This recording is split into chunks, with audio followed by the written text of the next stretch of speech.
Part 13. Pythagoras' Number Conundrum. To continue our story, there are two kinds of people in this world, scientists and mathematicians. They both want to explain how the world works, but their approaches are worlds apart.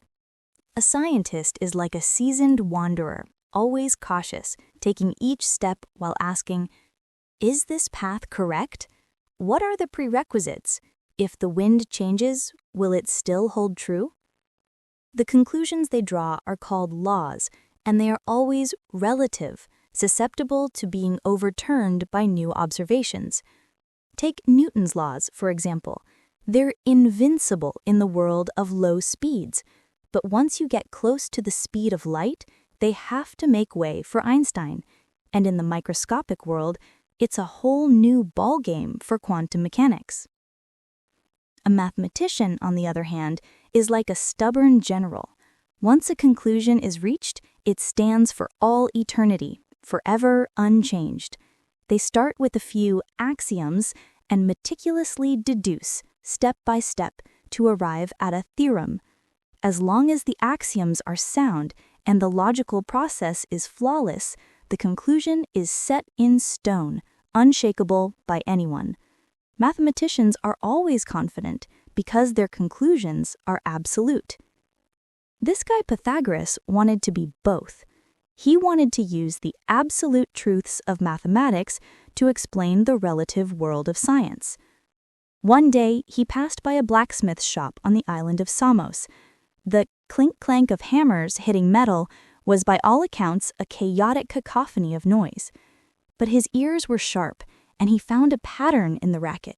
He discovered that when the weights of different hammers were in simple whole number ratios, the sounds they produced created a beautiful harmony.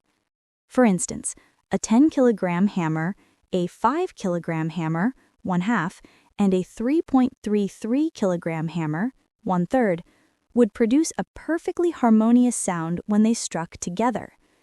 This discovery was so profound that he rushed home, took out his lyre, and found that pressing the strings at 1/2, 1/3, or 1/4 of their length also produced harmonious sounds. This discovery sent Pythagoras into a state of ecstasy. He believed he had found the key to unlocking the mysteries of the universe. He boldly declared a world-shattering proposition: all is number. In his view, all the beauty and order in the world were hidden within simple numbers and ratios. He even used this to define beauty, which led to his concept of the golden ratio. This ratio, approximately 0.618, made an object appear especially harmonious and graceful when its dimensions adhered to it. Who would have thought that over 2,000 years later, this magical number would be used by Chinese mathematician Hua Loging for optimization, by Da Vinci to paint the Mona Lisa, and by the ancient Greeks to sculpt the Venus of Milo? Isn't this the true power of number? Pythagoras believed that the numbers he spoke of were of course integers and fractions, what we call rational numbers. But what he never expected was that his proudest achievement, the quadratic relationship, now known as the Pythagorean theorem, would become the gravedigger of his entire theoretical system. It is said that one of his students brought him an isosceles right-angled triangle with both legs set to 1.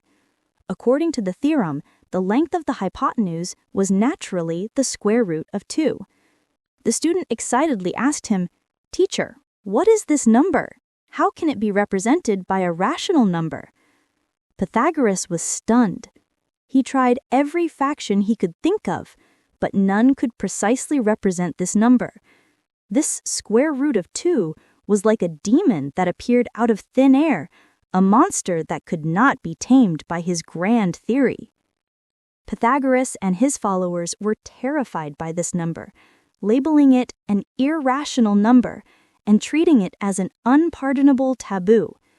Legend even has it that the student who discovered the square root of 2 was thrown into the sea and drowned for leaking the secrets of the heavens. However, the legend of Pythagoras did not have a perfect ending.